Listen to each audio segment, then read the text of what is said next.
Ponto de Vista. Apoio Grupo Mendes.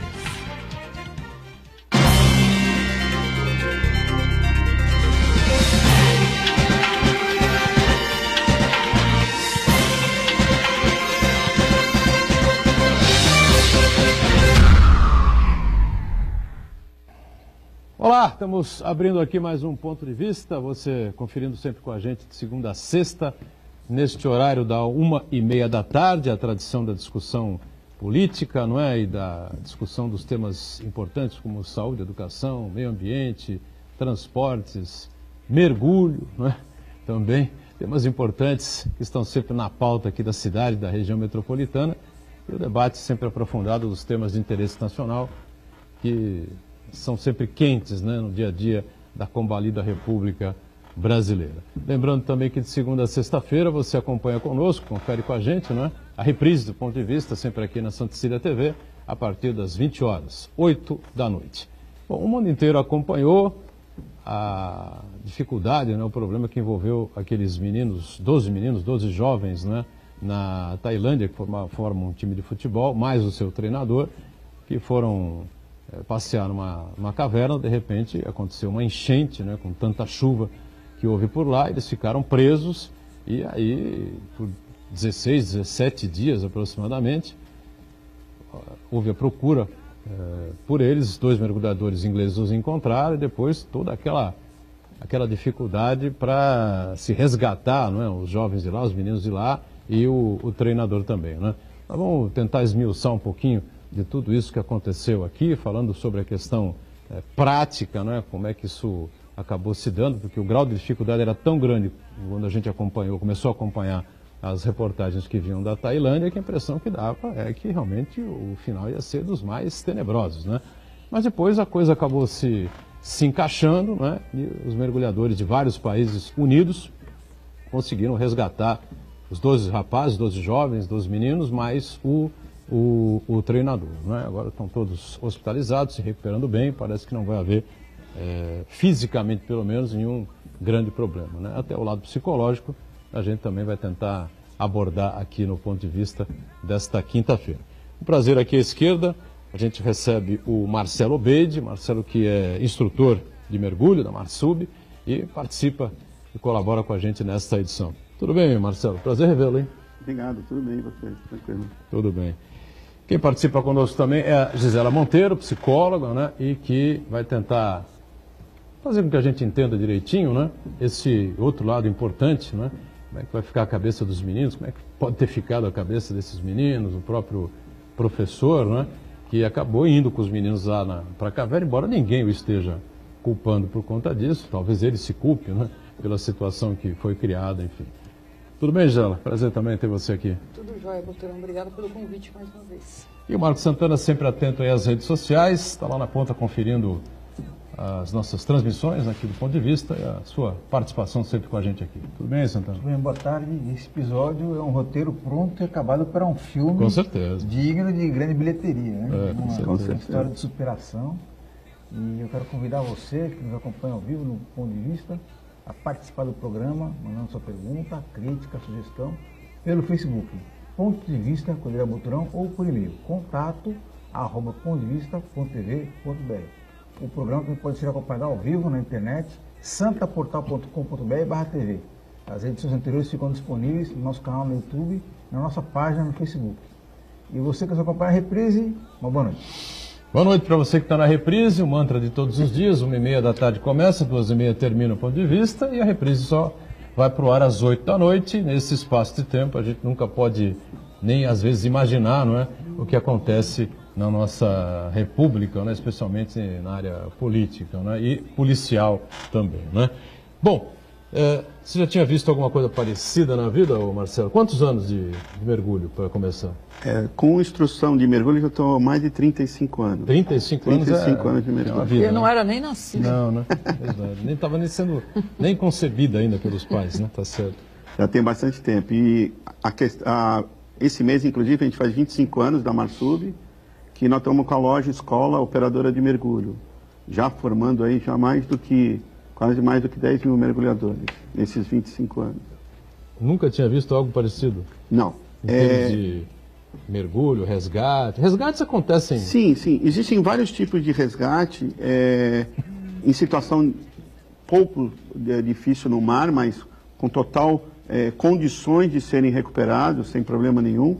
E até mesmo de caverna. Mas existem cavernas que têm visibilidade, caverna que já é caverna já com água, vamos dizer assim, a grosso modo falando.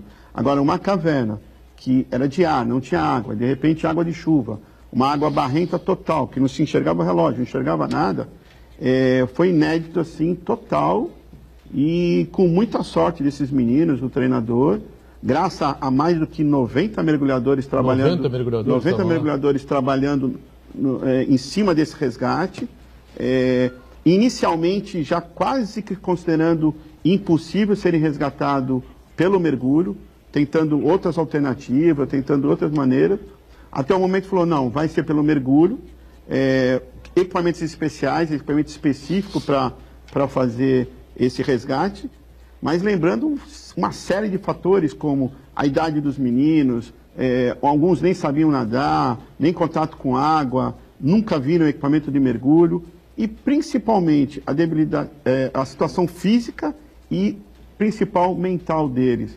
Eles já estavam mais do que 10 dias presos naquela caverna. Aí a sorte dos 2 primeiros mergulhadores encontrá-los naquela situação. O que será que se passou pela cabeça desses meninos? Então, dá para ter uma ideia assim? Cada cabeça é uma sentença, a gente sabe, né? Eu falo que eu penso que assim, que os primeiros 9 dias nos quais eles passaram sem serem encontrados, né, sem expectativa, sim, acho que a grande questão era em que momento a gente vai ser encontrado, porque é óbvio que deram falta dos meninos, claro, mas eles foram se aprofundando na caverna, né, por sim, conta da chuva, tentando achar um espaço adequado, e eu acho que é um desespero, eu imagino, porque você não sabe se é dia, se é noite, né, não tinha contato nenhum com luz, então você não tem ideia do tempo passado, muito pouca alimentação, o professor resguardou-se de comer o mínimo necessário para ceder a comida dele, né, a alimentação para os meninos. E é um estado de, assim, a cada dia que se passava, eu imagino a mente deles, a condição psicológica, se imaginando morrendo, né? Morrendo de inanição, morrendo... quem vai morrer primeiro, como é que isso vai se dar? Eu acho que é uma situação desesperadora. No momento que eles foram encontrados pelos mergulhadores, né, e aí pôde ser levado alimento, aqueles, não sei como se chama, não sei nem se são cobertores, aquelas térmico, mantas térmicas, isso, né? Isso. Mais adequadas, acho que tudo se reverteu, mas os primeiros 9 dias devem ter sido terroríficos, né? Do ponto de vista mental, no escuro, sorte de terem uma quantidade razoável de pessoas juntas, né? E ter um adulto. Sim. Ter um adulto que eles conheciam, né? Molecadinha assim de 14, 15, 17 anos, tem menos medo de morrer, é mais corajoso que o pessoal mais velho? Eu acho que sim, eu acho que a idade ajuda, porque fica um tom, não sei se vocês lembram, como é aquele filme, acho que A Vida é Bela, né, que eles estavam num campo de concentração, que o pai fazia o filho acreditar que aquilo era uma brincadeira, vamos, né, isso. Não sei que estratégias, essa é a nossa curiosidade, como que o adulto... cuidou desses meninos nessas condições. Mas acho que eles são, talvez por não terem medida do risco, do perigo, né? Mais adolescente, é mais irresponsável, mais inconsequente. Esse seria... os nossos ocidentais, não sei, os da Tailândia, a gente já viu que eles têm uma cultura diferente, né? A condução de todo o resgate também do ponto de vista da preservação da família, eu achei que foi muito adequado. Muito. Né? Agora, o Marcelo, se não fosse dessa forma, porque você disse, lembrou bem, é verdade, o pessoal achava meio complicado, talvez até impossível fazer esse resgate através do mergulho, né? Por conta do risco dos mergulhadores e porque ninguém ali sabia mergulhar, né? Nenhum dos meninos sabia mergulhar, o treinador também não, né? Mas se não fosse via mergulho, que pode ser outra? Eles estavam, primeiro... Veio a hipótese do mergulho, mas pela situação dele, dos meninos, do treinador, estava praticamente impossível. Já estavam realmente desistindo pelo mergulho. E começaram a fazer, drenar a caverna. Com tubulações, querendo tirar essa água para fazer a drenagem. Mas, ao mesmo tempo com a drenagem, a meteorologia já estava falando que já vinha novas chuvas. E foi o que aconteceu. E foi o que aconteceu. E o dreno nem conseguiu superar as chuvas. Aí veio outros países querendo ajudar. Isso é uma coisa muito legal, que foi um resgate do mundo. Foi. O mundo se mobilizou para esses meninos e o treinador. E depois conseguiram descobrir um determinado ponto, que daria quase que um pouco mais que 200 metros, de perfurar a caverna e chegar neles. Mas essa perfuração poderia acabar com tudo, desmoronar todo. Foi quando decidiram, não, tem que ser pelo mergulho. Aí começaram de novo a estudar a possível técnica, que ajudou um pouco, que nessa história os meninos começaram a se alimentar, serem tratados fisicamente de alguns pontos. Essa foto que a gente está vendo aí. Isso é o desenho do percurso que eles fizeram dos primeiros mergulhadores e automaticamente a volta deles. Para vocês terem uma ideia, a volta levou 4 horas. Um percurso que poderia ser feito numa faixa de menos de 1 hora, levou 4 horas. Você tem 2 mergulhadores em azul e o menino em amarelo. Sim, eram 2 mergulhadores de resgate, um na frente e um atrás, e o menino no meio. Só que ele não está... Ali é uma ilustração. Claro. Na realidade, eles não vieram soltos dessa maneira. Eles vieram, tipo, numa maca, deitado, com uma máscara full face, que é uma máscara que pega o rosto todo, e eles tranquilos, respirando por ali. Óbvio, fizeram um micro treinamento antes, para eles fazerem toda essa passagem. E esse percurso tinha 3 pontos que era com maior dificuldade, onde realmente passaria somente uma pessoa e, se dependendo, tirar equipamento, passar equipamento, passar o mergulhador depois. Mais do que alto risco, eu não sei achar a palavra do que mais do que alto risco esse mergulho foi. Agora, aí naquela curvatura que a gente tem ali, é um ponto que quase que passa um homem ali e pouco mais que nada, né? Sim. Aí você tem que tirar. Como é que ele sabe que ele está ali? Que ele chegou ali? Palpar. Vai palpando. Primeiro, os 2 mergulhadores que chegaram nos meninos não tinham noção de nada. Então eles foram cabeando a gente fala, já foram soltando os cabos em direção que eles estavam indo. Ó, vamos aqui, o cabo ficou, vamos para outro ponto, o cabo ficou, ó, vamos aqui, achamos os meninos, pronto. Esse cabo que é o nosso cabo principal. Aí voltaram, achamos os meninos, ok, precisamos disso e disso. E começaram a levar os equipamentos para lá. Inclusive, em alguns pontos, tinham mais equipamentos disponíveis como uma possível falta de ar. Esse é o pessoal né? Já ajudando e levando equipamento. O pessoal está se preparando para ir para cá, para entrar? Para entrar na caverna, se preparando para entrar na caverna. Mergulho às cegas, né? Total. Esse mergulho dessa caverna foi um mergulho que nenhum mergulhador até hoje fez esse tipo de mergulho. Porque não é um mergulho técnico, nem recreacional, nem de resgate, porque nunca houve um caso que houvesse a necessidade de ser resgatado dessa maneira. Esse pessoal todo é mergulhador de cavernas marítimas, submersas? Mergulhador de caverna. Quando fala mergulhador de caverna, pode ser de água salgada e principalmente água doce, e especialistas em caverna. Mas que tem visibilidade, né? Que tem visibilidade. E essa caverna já cabeada. Imagina que nesse ponto tem a água total. Está tendo visibilidade, está vendo a rocha. Eles estão entrando aí na caverna. Ele está entrando, Repara que nem a iluminação dele não vê nada. Não se vê nada, não se faz nada. Então, isso ajudou muito. Aí está a escuridão total, quase já. Né? Não se vê, mas está fora d'água. A luz que se vê ali é só... Está fora d'água. Pode reparar que aquilo é fora d'água. Fora d'água. Fora d'água, tá? Imagina que você está vendo todos esses mergulhadores. Assim seria um mergulho de caverna com água limpa. Mas está no ar, nem entraram na água. E, infelizmente, nessa ação toda, um mergulhador de resgate faleceu, né? Que veio a falecer, tentando ajudar. Eu não gostaria de falar qual foi a causa da morte dele, porque não veio essa informação para a gente ainda. Então, faltou ar, deu desespero? Não, porque era uma pessoa muito bem treinada, tinha tudo para fazer esse mesmo percurso tranquilamente, e veio acontecer isso. Um ponto que eu queria abordar com você, que esse mergulhador que infelizmente faleceu, ele era muito experiente, e ele parece que ele morreu por falta de oxigênio. Né? Parece que parece que ele perdeu a noção do tempo, é isso? Eu queria que você explicasse para a gente quais os principais riscos que o mergulhador, mesmo que seja profissional, está correndo ali de perder a noção de tempo e de espaço também, né? Acho que é possível. Não tinha o cabeamento com ele? Então, ele tinha cabeamento, mas acontece o seguinte, será que ele foi no cabeamento e foi no percurso certo? A quantidade de gás, a quantidade de ar que ele estava era o suficiente para ir e voltar? Como que foi esse retorno ou essa própria ida? como eu comentei, como eu não tenho 100% da informação desse mergulhador, eu não sei qual foi a causa da morte dele. Mas um mergulho preparado, você sabe a distância, você tem a visibilidade, está cabeado, você sabe a quantidade de ar que você está levando, você sabe qual é o consumo de ar que você vai ter para aquela profundidade, que é uma coisa que ajudou bastante também, que era baixa a profundidade, porque quanto maior a profundidade, maior é o consumo. Então isso ajudou os meninos e todos os mergulhadores de resgate também. Então, esse que veio a falecer, tem N fatores que pode ter acontecido. Até do ponto de, realmente, eu estou deduzindo, que foi e não achou a volta. Na hora de chegar lá para o menino e falar, agora é o seguinte, vai ser assim, assim, assado e tal, não sei o que, o menino vai, tio, mas eu nunca... Então, eu nem imaginei olhando, um dia fazer isso. É a primeira vez que eu vejo essas imagens assim, e eu fiquei pensando, eu não sei se eu ia. Assim, teria que ir, porque ou eu ia morrer, não ia, assim, mas só de olhar... É a tal cirurgia de emergência. Deu uma gastura aqui. Se não operar, vai morrer.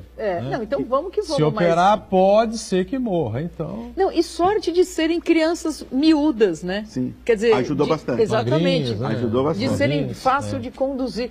E eu fiquei pensando, do ponto de vista psicológico, o fato deles explicaram como era todo o procedimento tal, deles estarem ligados fisicamente, né? Acorrentados, cabeados junto aos mergulhadores, também acho que tem um dá efeito... uma confiança. Efeito psicológico muito grande. Muito grande. De, olha, nós estamos juntos, tem um na frente e outro atrás. E o crucial, eu acho que foi os 4 primeiros, né? Sim. Na medida que os 4 primeiros saíram... A experiência de terem usado para os outros foram muito mais fácil. Eu fico imaginando que critérios... Você poderia falar, Marcelo, que critérios escolheram para escolher os 4 primeiros? Provavelmente... Eu acredito pelo lado... A saúde, né? Os melhores, e eu né? acredito saúde, que os... né? Então, melhores os clinicamente, melhores, né? Mais estáveis. Como você comentou, eu acredito que os melhores, porque como era a primeira leva, não tinha sabia que dar certo. Tinha que dar, e não sabia o que poderia acontecer. Então, os 4 últimos e mais o treinador, que foi a terceira e última leva, provavelmente eram os mais debilitados. Eu só queria colocar para vocês terem uma ideia, quando se faz um curso de mergulho, primeiro é no mar, um curso de open water, no mar. O curso de caverna, para quem já tem todas essas experiências, já fez uns 4, 5 cursos de mergulho para fazer o curso de caverna. E já tem 40, 50, 60 mergulhos nas costas de experiência. Então imagina não ter curso nenhum e de repente fazer uma caverna naquela situação. Então a dificuldade é muito grande. Eu dou aula há 35 anos, eu não sou instrutor de caverna, já fiz mergulho de caverna. Mas se eu particularmente estivesse lá tendo que fazer esse resgate, eu não teria condições técnicas nenhuma. Eu sou altamente sincero de falar que é muito difícil. Esses mergulhadores que foram, são mergulhadores heróis. Na internet brincaram muito que existe herói que também não usa capa, usa cilindro de mergulho. Né? Então, porque o que eles fizeram, um deles que a gente estava discutindo, o australiano, estava de férias. O médico australiano. Estava de férias na Tailândia. Se voluntariou. Se voluntariou e foi um dos principais mergulhadores no resgate. Mas é uma figura conhecida, né? Muito conhecida. Fala do muito mundo, conhecida. Do mundo do mergulho, né? Muito conhecida, principalmente o mergulho de caverna. E é um mergulhador que usa um tipo de equipamento que chama rebreather, que faz a reciclagem dos gases, vamos dizer assim, que consegue ficar de 4 a 6 horas debaixo d'água. Tá? Porque a média dos mergulhos com cilindro comum, com gases normal, que é esse ar que a gente respira, a gente costuma ficar na faixa de 40 a 50 minutos. E eles conseguem ficar 4 a 6 horas. Se a gente visse esse filme, né, isso colocado no enredo de filme, de seriado, a gente ia achar que forçaram um pouco a mão, né? Falar, não, os caras foram criativos aí. Você está tocando num assunto que tem um filme que chama Abissal, caramba, perdi o nome 100% do filme, que a história é de uma caverna, que o pessoal estava explorando, um determinado local, tinha água, exploravam, eles estavam mergulhando com uma caverna de montanha. Montanha. Não submersa. Não, no fundo da caverna tinha água, tinha submersa, com visibilidade. E veio a chuva, inundou aquilo tudo e eles ficaram presos. Aí tem muita história também que já era loucura. A dos meninos era muito mais. A dos meninos era muito mais. Quando você viu isso, você achou que não ia ser possível o resgate? várias pessoas me perguntavam, iam lá na loja e me perguntavam. Eu falei, esses meninos não vão ser resgatados pelo mergulho, pelo número de risco que existe. Quer dizer, é impossível. Não vão ser. Não vão ser. Eu falei, juro. Não, mas muita informações loucura. que a gente vinha acompanhando pelas reportagens que eram feitas no princípio mesmo. Sim. Ninguém acreditava. Ninguém acreditava que fosse dessa forma. E ninguém mesmo, publicava a opinião de mergulhadores experientes, porque obviamente Sim. seria, né? Negativo. Se né? vocês repararem, o governo da Tailândia, pouca coisa divulgaram. Eu não acredito que alguém tenha 100% das imagens, como que os meninos saíram.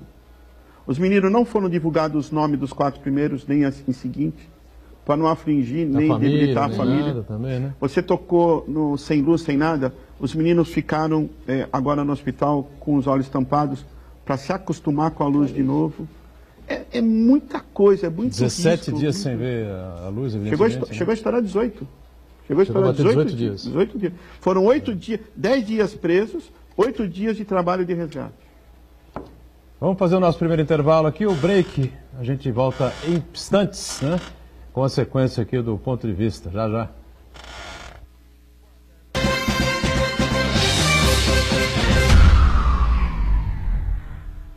Existe um lugar em Santos onde você encontra os empreendimentos mais fascinantes da região. Um lugar amplo, aconchegante, feito para oferecer o melhor atendimento para você. Um lugar que reúne as melhores opções residenciais e comerciais nos bairros mais nobres de Santos. Um lugar que a gente nem precisava dizer, porque você já sabe. Central de Vendas Grupo Mendes, Rua Guaiaó 55, Aparecida. Venha fechar um bom negócio para abrir as portas do seu novo lugar.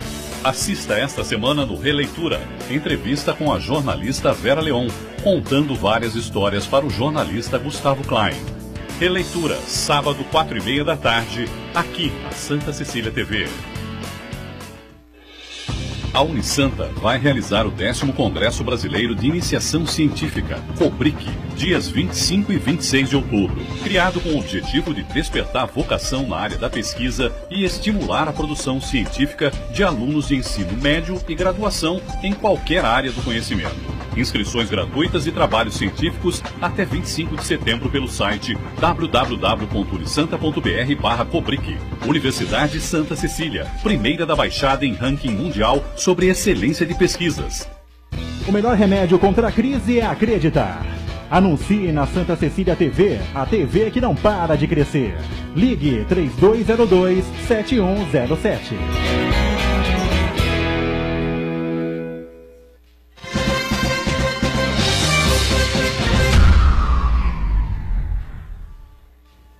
Muito bem, sequência do Ponto de Vista, a gente com prazer conversando aqui com o Marcelo Beide, que é instrutor de mergulho, a Gisela Monteiro, psicóloga, né? Marco Santana atento aí sempre às redes sociais, né? E a família, hein, Gisela? As famílias dos meninos, né? Porque a gente estava conversando aqui no intervalo, até quando as crianças começaram a sair, os jovens, os meninos começaram a sair, né? Os nomes não eram divulgados, as famílias não sabiam. Foram 4 resgatados, ninguém sabia quem era, enfim, um cuidado danado, né?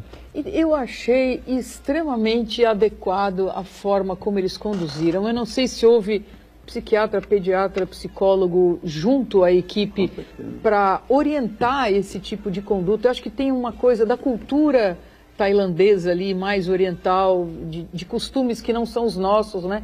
Aqui acho que ia estar uma comoção, todo mundo desesperado, as pessoas descontroladas. Sim. E as mulheres estavam lá, as mães, né, estavam convictas de que estaria sendo feito o melhor possível, que qualquer assédio ou tentativa de ter mais informação seria prejudicial. Elas foram obedientes, não no sentido de uma passividade, mas acho que com confiança de que estava sendo feito o melhor possível, né? Então, eu acho que a condução do ponto de vista de preservar toda a mídia a uma certa distância, né, deles, isso que o Marcelo falou, que esse resgate, quando ele soube que é um cara super experiente, profissional do assunto, com mais de 3 décadas, jamais pensou que fosse possível. Então, assim, era uma operação de alto risco, acho que era o que tinha para ser feito. Sim. E conduziram também, quer dizer, depois que acontece, está todo mundo salvo e no resgate, aí você pode, acho que é bastante interessante a gente ter conhecimento de como isso foi planejado, né, de quem orientou, mas que a gente não viu o desespero das famílias, descontrole, né? Eles foram orientados. Eu achei muito justo que não se soubessem quem eram os 4 primeiros, né? Porque as 8 mães restantes ficariam, as outras famílias, né, ficariam desesperadas. Então, eu acho que foi exemplar do ponto de vista do mergulho técnico, essa questão aí de um resgate em caverna, como também do ponto de vista da condução, da preservação minimamente, né, da estrutura familiar e da condição psicológica das famílias e dos meninos, porque é curioso também ver os meninos mandando mensagem, eu estou bem, eles querendo acalmar quem estava do lado de cá, né? Mãe, não, estamos bem, a gente está bacana aqui e tal, né? Depois que eles foram descobertos, achados, enfim, por 2 mergulhadores ingleses, né? Já entraram fazendo o cabeamento, né? Sim. Aí, com várias tentativas, depois de várias tentativas, encontraram os meninos lá e o treinador. Depois começaram a ser levados alimentos, medicamentos, essa coisa toda, né? Inclusive, o que você estava comentando, para as mães do lado de fora tinha uma televisão e os meninos estavam sendo monitorados lá dentro, por isso que eles estavam dando tchauzinho para as mães e vice-versa. E até uma curiosidade, né, que o ver ajudou bastante, tanto para a mãe ver o filho ver a mãe, emocionalmente eles ficaram melhores. E uma outra coisa que me chamou a atenção, as mães fizeram cartas para eles e foram levados. Então os meninos tinham papéis, carta da mãe, né, vamos dizer, o calor da mãe ali no papel, para eles tocarem o que a mãe estava escrevendo para eles. Isso foi um detalhe que fortaleceu muito os meninos, fortaleceu bastante. Não tem dúvida, né? Estamos aqui aguardando, calma e tal, vai dar tudo certo, né? Sem desespero, né? Sem aquela coisa dramática. Isso é do latino, né? Exatamente. Então, o latino vai até o fato do professor lá ter sido monge, ex-monge, faz meditação, não nos pareceu aqui que houvesse nenhum momento lá a molecada completamente fora de si, né? Nem clinicamente, eles estavam melhores do que se esperava. As imagens mostram o sorriso deles. Eles sem comer, sem ver a luz do sol, sem nada, né? Tomaram água lá da caverna que brotava, né? Sim. E mesmo isso, esse risco todo de infecção, eles estavam um pouquinho descompensados, mas nem clinicamente houve. Eu imagino que a médio, longo prazo, eu não sei se vocês já viram programas, reality shows de quem faz tatuagem. É muito comum membros de pelotão de exército da Marinha, né? Os fuzileiros que serviram juntos no Iraque, na guerra do Afeganistão e tal, eles fazem tatuagens do pelotão, né?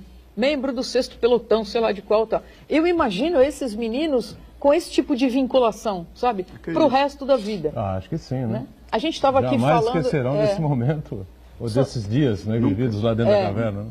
Somos 3 egressos da mesma escola, quase contemporâneos. Exatamente. E a gente sente uma curiosidade. É uma curiosidade, mas a gente sente uma identidade. Eu vi o Marcelo hoje, eu lembro do rosto dele, devo ter cruzado com ele na escola. Mas a gente sente uma identidade que é frouxa, mas é alguma. Imagina essa experiência desses 12 meninos com esse técnico por tanto tempo em situações limite, né? É um vínculo, eu fico imaginando, daqui a 20, 30, 40 anos, eles com encontros periódicos, com uma ligação extremamente forte. Né? Marcelo trouxe uma foto aqui que tem 5 décadas. É mole, não? Quero mais. Mas tudo bem. Santana, pois não? Não, eu estava pensando aqui, eu tive 3 experiências na minha vida com cavernas, né? Uma foi tranquila, que aqui no Vale do Ribeira, no Ipurã, Caverna do Diabo, que é uma atração turística, né? Hoje tem até uma rota turística, ali foi tranquilo. Outras 2, uma foi na ilha de Galápagos, na ilha de Isabela, que tem uma caverna lá. E outra no Monte Roraima, na Venezuela. E essa aí foi uma experiência bem cavernosa, porque é um parque ecológico lá, e ainda assim ele não é completamente explorado do ponto de vista turístico, né? Uma coisa bem selvagem. Então, uma coisa que me impressiona muito, até o Léo que trabalha com a gente aqui, disse que a mãe dele costuma também fazer trilhas em cavernas. Uma coisa que me chama muita atenção, você perde completamente a noção do tempo quando você está numa caverna, né? Parece que se passou algumas horas, Parece que foram dias, você perde completamente a noção do tempo e também, por ter uma dificuldade muito grande de iluminação, você perde a noção de espaço também. Você não sabe se andou 100 metros ou 500 metros. Agora imagina essa situação submerso, né? Uma situação mais adversa ainda, né, Marcelo? É bem complicado. A FIFA convidou os meninos, né, o treinador para assistir a final da Copa, mas a equipe médica de imediatamente falou, não, absolutamente inviável, impossível, eles têm que fazer uma recuperação total, primeiro da luz, né, depois do tempo, do espaço e a parte clínica, né, também, né, porque evidentemente que houve uma perda enorme nesse período em que eles ficaram lá dentro, né, então ficou totalmente descartada a possibilidade de eles assistirem a final da Copa agora dia 15, domingo, em Moscou, né. Mas só para não perder esse gancho aí da comparação, por exemplo, é curioso. A França se classificou para a final da Copa e o treinador, o Deschamps, que é francês, é latino, né? É o sangue latino também, fez uma comemoração, um estardalhaço, procurou os jogadores se abraçando, ele se abraçando com todos os jogadores e tal. A Croácia, de maneira inédita, né? Uma coisa assim heróica, chega à final da Copa do Mundo e o treinador, uma reação completamente diferente, né? Os caras gritando, aí batia a mão num, batia a mão no outro, sorridente, lógico, sorridente, deu um tchau para os torcedores, assim. Acho que é porque ele não tinha acreditado. Pode ser que ele tenha caído a ficha. Pode ser que a ficha tenha caído só assim, é fácil, e tal, né? Mas eu tenho acompanhado os jogos todos, né? Mas, não todos, evidentemente, mas alguns deles, mas a reação dele não foge muito àquilo que ele demonstrou ontem. Realmente tem essas diferenças assim importantes, né? E a gente tem muito a aprender com os orientais nesse sentido. Com certeza. Agora, essa coisa das distâncias também impressionou muito, né? Até porque nós temos 10 horas de diferença, isso? 11 horas? Quase 12 horas. Quase 12 horas de fuso horário com a Tailândia, né? E as informações, quando a gente abria as informações aqui, as coisas já tinham acontecido por lá e tal, né? Mas, a princípio, eram 5 horas, 6 horas para se sair, para se entrar na caverna e chegar onde os meninos, os treinadores estavam, né? Exato. Isso mudou conforme o cabeamento, conforme... Porque desde o momento que já sabiam a distância certa, já tinha se passado, com certeza, por isso que diminuiu o tempo, pela experiência que eles começaram a ter daquele caminho, daquele momento, entendeu? Então isso ajudou bastante.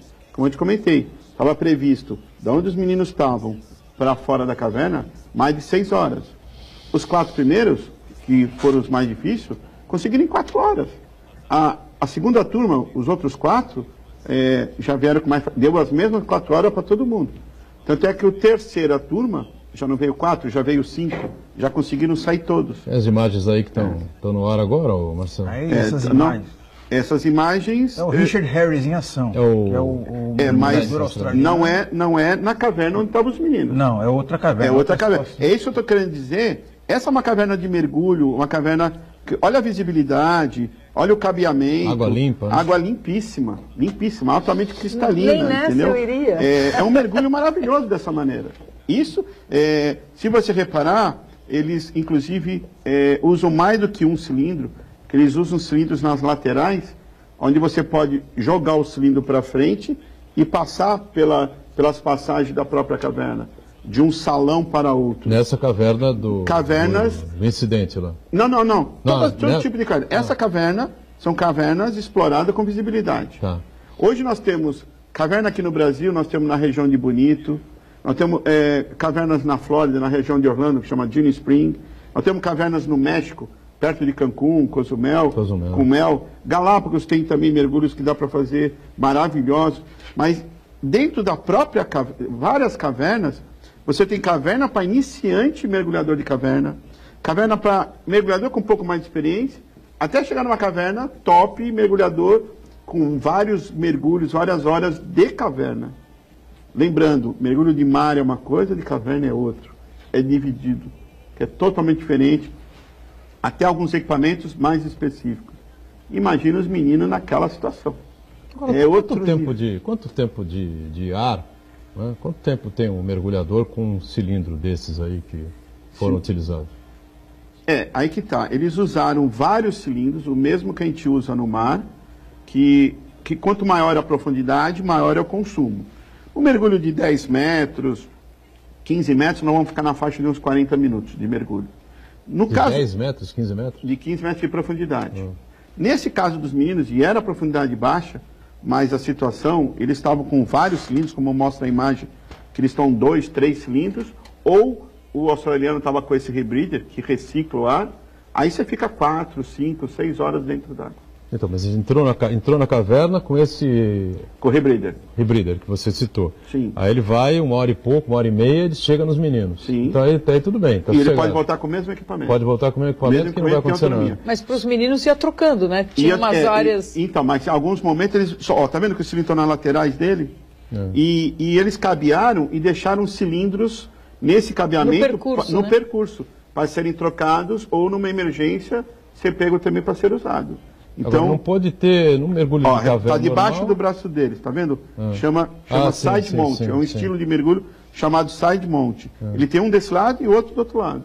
Se o cilindro sofrer algum impacto, enfim, pode acontecer um problema. Não acontece nada. O cilindro pode raspar na caverna, na rocha, sem problema nenhum, não tem inconveniente. Tanto é que, dependendo da passagem, como eu te falei, ele tira da lateral e põe ele como guia. Não passa, né? Não passa ele e o cilindro. Tem que passar o cilindro e depois dele. Exatamente. Entendeu? Tem total condição. Mas é com os meninos a mesma coisa.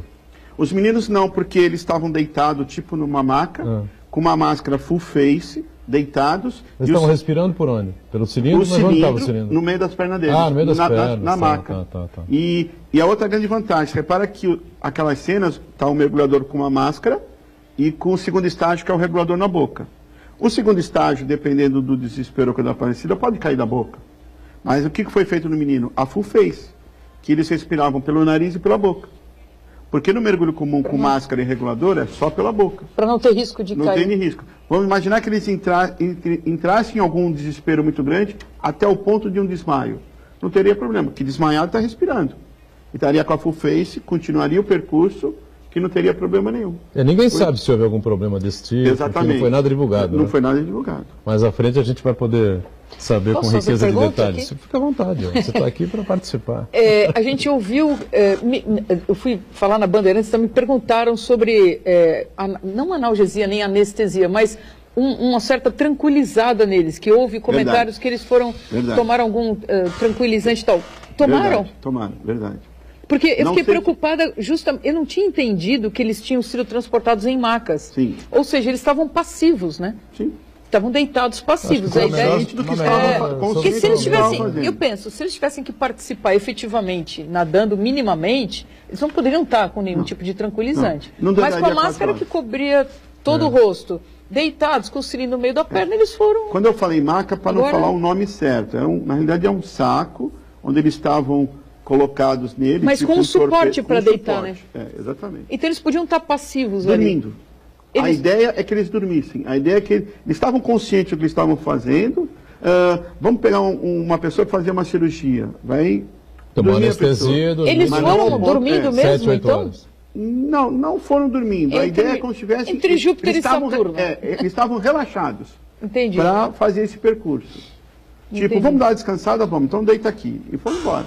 Tem problema agora eu entendi. Só que todos cientes do que estava acontecendo, como seria feito. Isso é muito importante falar como seria. Sim. Para não se assustar e descobrir o que está acontecendo no meio do caminho. Que é o que se faz agora em cirurgia também, né? É o que se faz com criança, preparação pré-cirúrgica. Olha, você vai tomar um remédio que você não vai lembrar, tem que explicar tudo, né? A família deve ter sido... tem que autorizar também, imagino eu, né? Existem algumas leis em cima dessa... Porque é um procedimento médico.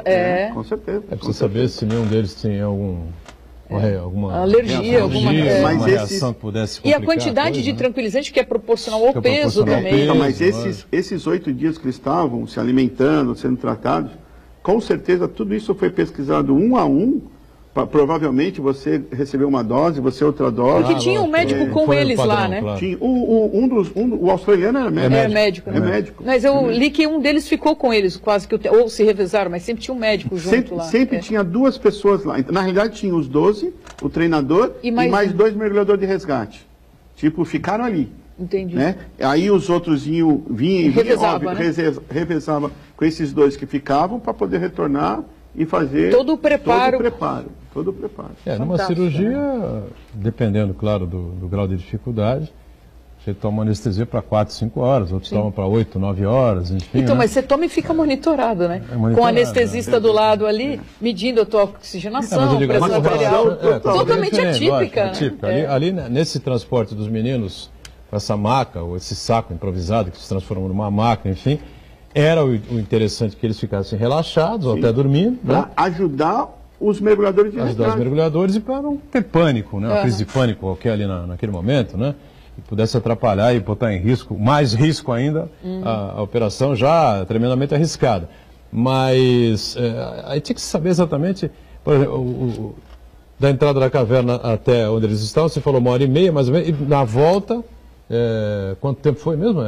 3 horas em volta, 4 horas? Resgatando os meninos? Com os meninos. 4 horas. 4 horas. 4 horas. Então, dormindo, relaxado durante 4 horas. Mas você não vai dar o tranquilizante para 4 horas. Você tem que dar para uma folga, né? Se alguma coisa pode acontecer no meio do caminho, o moleque acorda ali e aí. Eles calculavam em 6 horas. Eles calculavam em 6 horas. 6 horas. 6 horas. Esse então tranquilizante provavelmente mais do que 6 horas. Mais do que 6 horas. Mais de 6 horas. Acordaram, chegaram aí todos.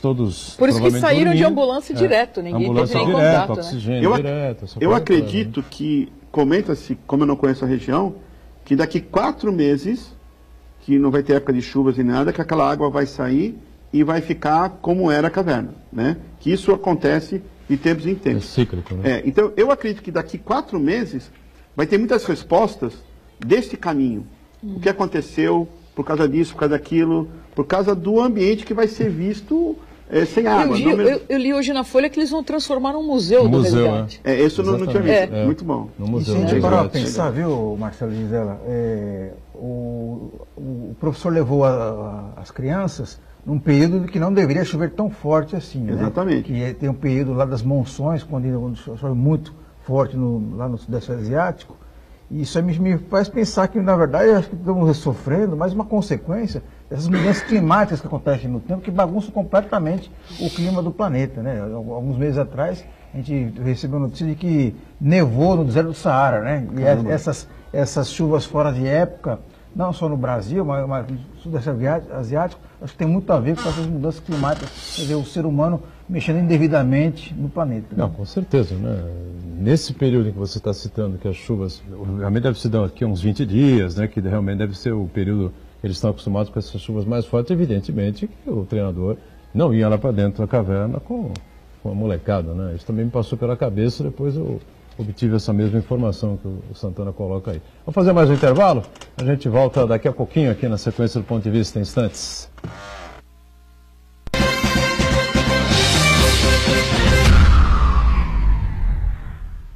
Existe um lugar em Santos onde você encontra os empreendimentos mais fascinantes da região. Um lugar amplo, aconchegante, feito para oferecer o melhor atendimento para você. Um lugar que reúne as melhores opções residenciais e comerciais nos bairros mais nobres de Santos. Um lugar que a gente nem precisava dizer, porque você já sabe. Central de Vendas Grupo Mendes, Rua Guaiaó 55, Aparecida. Venha fechar um bom negócio para abrir as portas do seu novo lugar. Um oceano que não pedi nem quis atravessar. A mágica do que poderia ter sido, o peso insustentável da eterna falta de remissão e a sombra de toda a negação.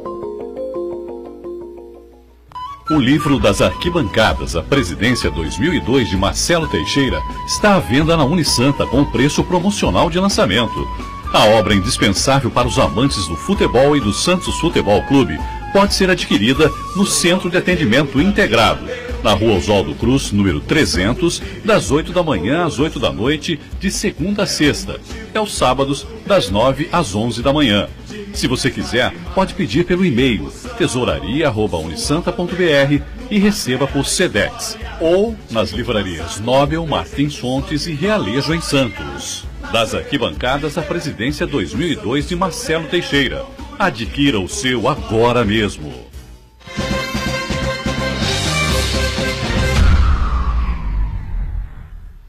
Acho que é assim. Muito bem, de volta aqui o Ponto de Vista, né? Sequência aqui com o nosso Marcelo Beide, instrutor de mergulho, a Gisela Monteiro, psicóloga, e o Santana aí para questionar mais uma vez aqui o nosso Marcelo. A gente, claro, está focando o programa em cima do resgate dos meninos lá na caverna da Tailândia e do treinador também, mas tem outras curiosidades a respeito dessa atividade esportiva? Não? Atividade esportiva recreacional. Recreacional, muito bem. Diga, Santana. Pois é, o ambiente submerso, logicamente, a comunicação não pode ser feita por intermédio da fala. Então, os mergulhadores desenvolveram uma outra linguagem, né, dos sinais, né? Sim. E que fora d'água significa outra coisa. Por exemplo, assim não é positivo, né, Marcelo? Não, então, eu queria que você falasse o que significa isso aqui como os cursos, e outras linguagens que são usadas. Quando você faz o curso, como ele é considerado internacional, você recebe uma certificação internacional, isso quer dizer ok, tudo certo, tudo bem. Isso na realidade quer dizer suba, vamos subir. O que é ok? Desça, mesmo? ok. Tudo bem, tudo certo. Suba, desça, não quer dizer mal, vamos descer por aqui, você, eu. Estou sem ar, aí a sua dupla, ninguém, nem instrutor de mergulho se mergulha sozinho, então pode dar dor de barriga em todo mundo, pode acontecer alguma coisa, estou sem ar, sua dupla vai pegar e vai te dar ar. Então, e outros sinais são usados até no dia a dia, como não, por aqui, você, aquilo. Então, mas alguns são específicos para o mergulho. Ok na superfície, para avisar para o barco que está longe, que está tudo bem, ou até mesmo um socorro na superfície para o barco vir em tua direção, que eu não consigo chegar ao barco. Isso aqui na superfície que você falou aí? Você está avisando de longe que está tudo bem com você, ok na superfície. Uma outra pessoa está no barco, fala assim, pô, Boturão, está tendo algum problema? Não, não está. Aí você fala, não, precisa avisar para o barco que está tudo bem. Não, está tudo bem. Não tem... Aí, se não está tudo bem, você vai bater uma mão só na lateral. E não, parece que está dando tchauzinho. Isso quer dizer um socorro na superfície. E essas sinalizações são internacionais. Brasileiro, alemão, francês, japonês, seja lá que for, debaixo d'água. Linguagem universal do mergulho. Linguagem universal. Tá certo. Gisela, eu elenquei aqui uns termos que se usam muito atualmente, né? O pânico, a ansiedade, aí tem a depressão, tristeza, o próprio medo, essa coisa toda, né? Deve ter passado, eu não sei, a molecada jovem, talvez, uma molecadinha nova que estava lá na caverna, né? O próprio treinador, 25 anos de idade e tal, né? Ele fez meditação lá com os meninos na caverna para dar um pouco mais de tranquilidade, enfim, né? Mas essas coisas são usadas no mundo de hoje, né? Mas o pessoal oriental tem uma cabeça um pouco diferente, enfim, não sei se os mesmos dramas que a gente vive aqui pro lado do Ocidente, se eles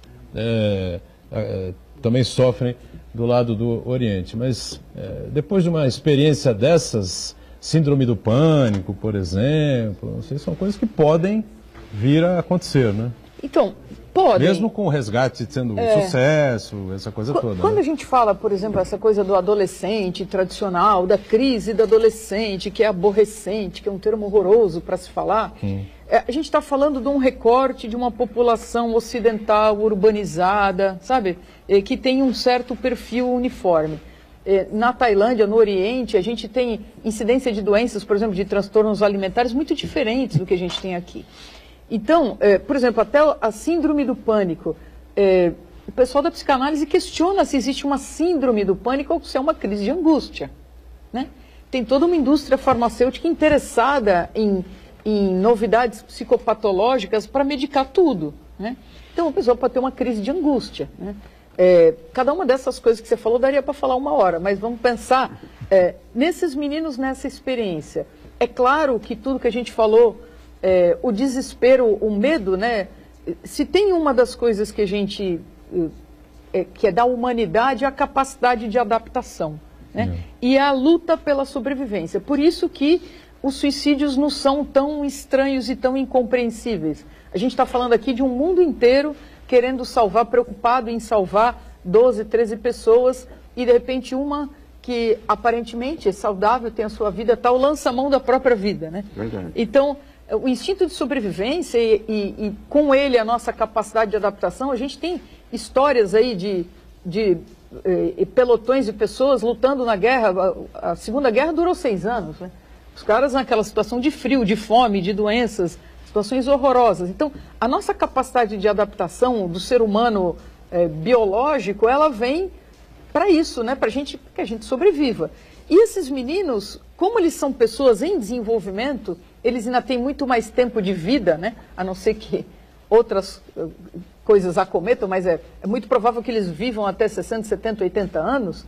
Eles têm uma vida inteira pela frente e muito tempo para compreender isso, né?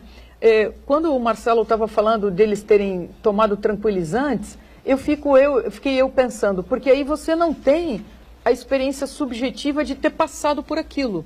Como quando a gente vai arrancar um dente ou fazer pelo uma resgate cirurgia. Exatamente, dito, exatamente, a travessia do resgate, né? por aquele momento específico.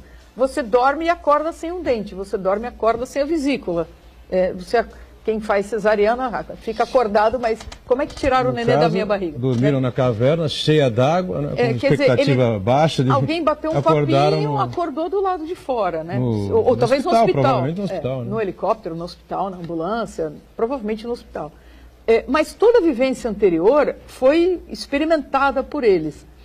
Como dizem os historiadores, o tempo ele é o melhor remédio para isso, no sentido deles terem condição de lembrar. Durante um tempo eles vão ter a impressão sensorial, né? Todo mundo aqui acho que já passou por uma experiência de que você quase bateu o carro, ou de que você sofreu um acidente, ou que você foi assaltado, que teu coração dispara. Você fica revivendo a situação sensorial durante um tempo e depois isso desaparece, né?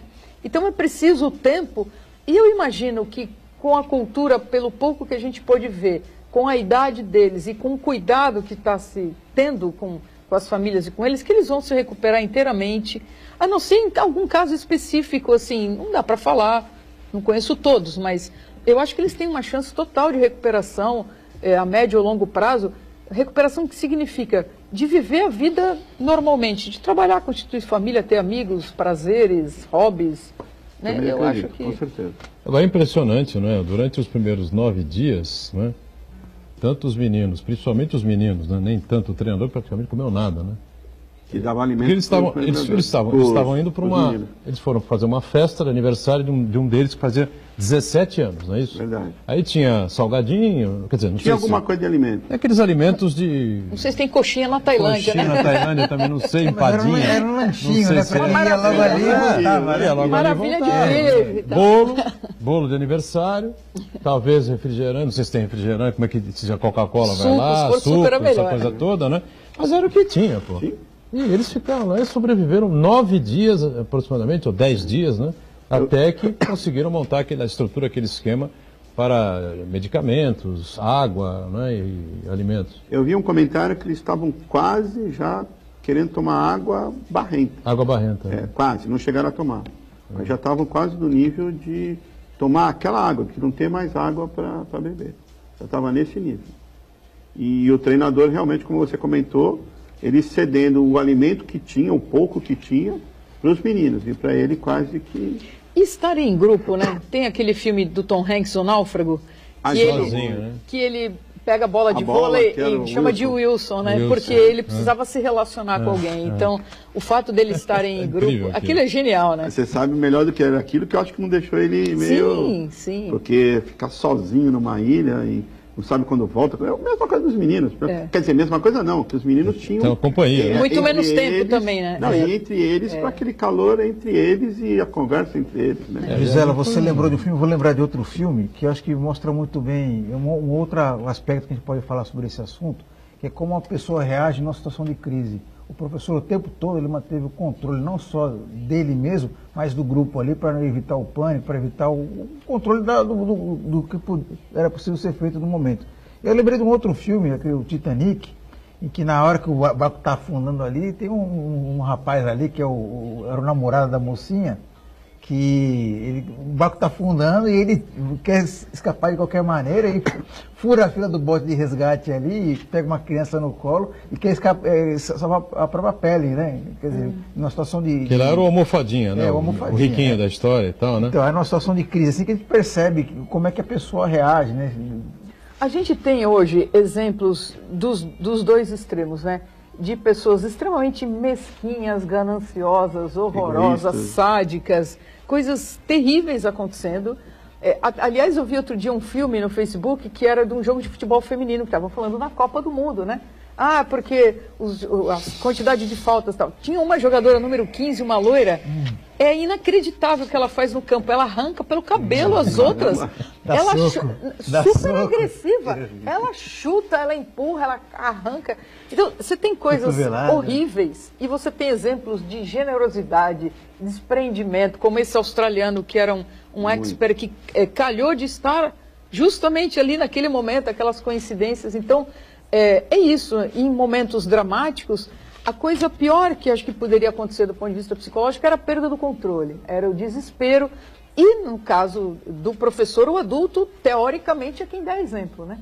Ele, teoricamente, ele se mantendo ali composto, tal, tentando acolher, dando a comida para os meninos, segurando a situação, foi super adequado. Se um entrasse em pânico, poderia afetar os outros. A pior coisa é isso. Aí vem esse desespero que um passa em cima do outro, atropela tanto que a gente, sempre nos treinamentos de incêndio e tal, uma vez eu trabalhava numa universidade, ia ter uma palestra, e era uma pessoa importante, começaram a colocar os alunos, pegar a cadeira e colocar nos corredores do auditório. Eu falava, não, pelo amor de Deus, não, se acontece alguma coisa, como é que... Por que tem corredor? É justamente para que as pessoas... Aí eu falei para o rapaz que trabalhava, eu falei, não pode, não é contra a segurança, não dá para fazer isso, né? E aí algumas pessoas... tem um fenômeno, né, que se chama contágio, que pode servir para um lado e para o outro. Então, se alguém grita, pega ladrão, sai todo mundo correndo atrás de um, não sabe nem o que aconteceu e é capaz de linchar, né? Numa situação, fogo, um sai correndo, né? Então, lá, primeiro que eram poucas pessoas, e segundo que ele foi exemplar, um comportamento do professor em todos os sentidos, acho, né? Do começo ao fim.